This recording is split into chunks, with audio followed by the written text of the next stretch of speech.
Guys, it's your favorite federal informant. Listen, you guys, I am on vacation, but I wanted to pop in and talk about this thing that's going on. I know you guys heard about it.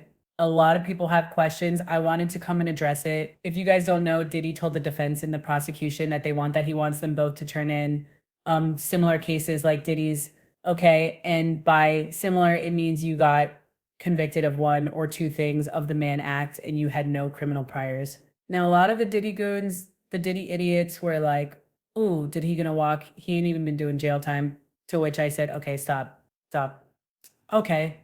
Diddy might have beat Rico. And it was a crushing blow to victims, to women, to anybody that doesn't stand with abuse, right? Did he beat Rico? But there's more to that story, but let's stick on topic. And apparently the jury said, we don't care what happened with Jane and Cassie, but because you were their boyfriend or their and man, no longer I has a guess you own voice them who will and you can do pursue what you justice want. for her However, accusation. the one thing that kept coming up As of that the a lot of taken people against Diddy, overlooked no was that he expansion of was the investigation, convicted on two no major isolation sex orders, crimes. The no Mann Act, equipment they access, are major, no major suspension federal of attorney crimes. communication. Okay, and I did some research. I talked to my legal people and I took notes. So, whenever I take notes, this is going to be good.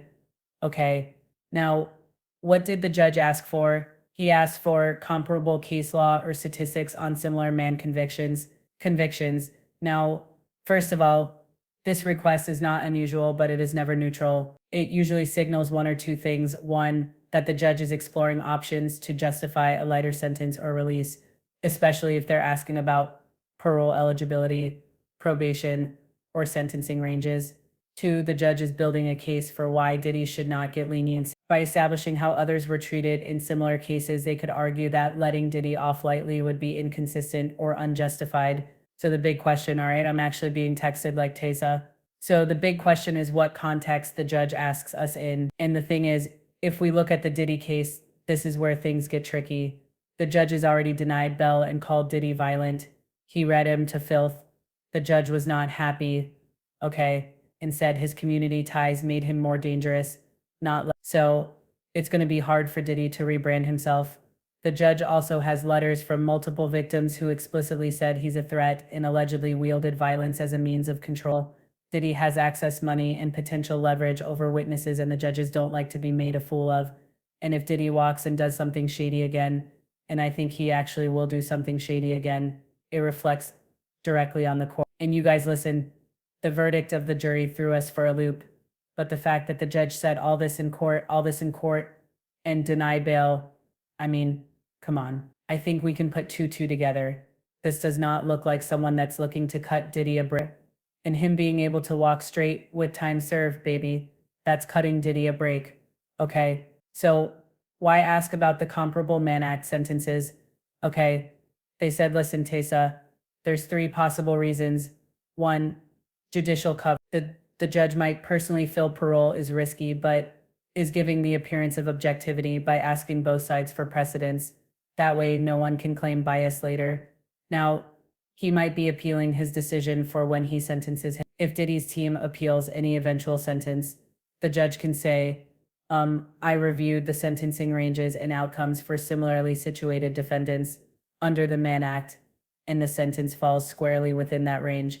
Or the judge also might be testing boundaries. Maybe the judge is trying to find out how lenient or harsh they can go without being reversed. They could be considering probation in theory, but still leaning towards prison, unless Diddy's team provides extraordinary mitigating evidence. Now let's talk about that mitigating evidence. Remember when I told you guys that Diddy's team, I believe, are trying to shut up any content creators that are still criminal with them. And they feel like if they shut down the content creators, then they can start on this rebrand. Think about, do you shut us up by July, Who will August, pursue September, justice and then for you her got a little bit of accusation. October to get this Mother As of the Teresa Hail taken Mary against that Diddy, they think is gonna no wipe Diddy's expansion of the record clean. investigation, Unfortunately, no a lot of isolation evidence orders, that the jury no wasn't- a equipment lot of witness access, statements, no an suspension of affidavit attorney that the jury communication. didn't see. The judge is privy to all that, and all that is going into his decision. Okay, so again, I actually said, but do you really think there is any type of risk of Diddy walking with just parole? I said, no, but I had to take it to the people that actually practice law. And they said, right now, Tissa, it is super low. And I'm like, okay, but why?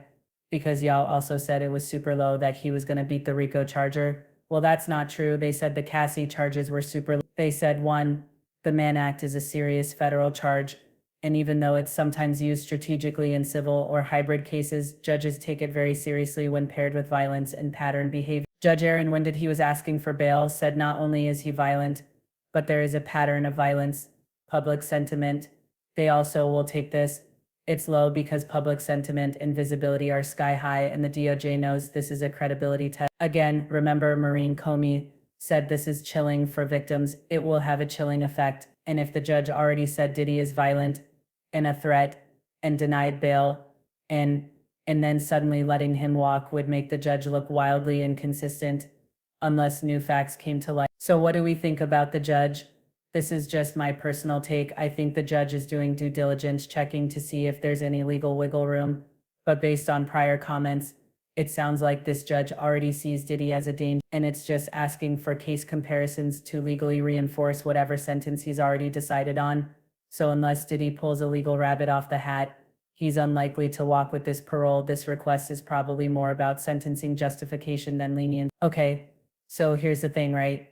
Okay, what type of language, and I just want to refresh your memory, the type of language that slams the door on parole or probation. And listen, let's get into this. He said Diddy was a batterer. This is not just commentary. That is legal language or phrase. It suggests a pattern of violence, not a one-time incident, and the judge is accepting allegations as credible and may be treating them as established facts for purposes of sentencing or bail decision, and it undercuts any claim that did violent behavior is isolated, provoked, or misunderstood. Judges should casually just don't throw out that word unless they want it to stick around on the official record. He also said your client admitted he is violent and tried to preemptively enter a batter program. This is huge because pre-sentencing rehabilitation attempts like enrolling in a battery program are often seen by judges as damage control and not sincere reform. The fact that Diddy knew to enroll in that program shows consciousness of guilt. He anticipated legal trouble. Admission of violence undercuts any "I didn't do it" or "this was exaggerated." And if the judge believes the admission wasn't just PR but rooted in truth, it justifies custodial sentencing over any community supervision. Okay, now also the judge said this type of violence comes suddenly, quickly, and with no warning. That's a judicial finding of dangerous. They said that the phrasing means that the judge believes that he is not in control of his violence and that his behavior escalates. It's impulsive and it's unpredictable. Judges use this language to justify detention, especially in bail or sentencing them. It also implies that even if he's calmed down, he could explode at any moment, which is true, and we can't risk that in the community. That is a direct argument against probation.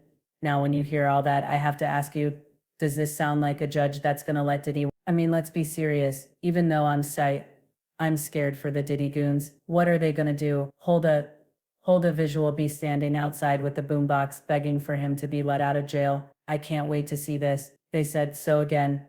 I don't think it does, or actually absolutely not. If anything, a judge is building a sentencing record that says even if this man has money, power, and influence, he is violent, he is dangerous, and he is incapable of safely existing in the community.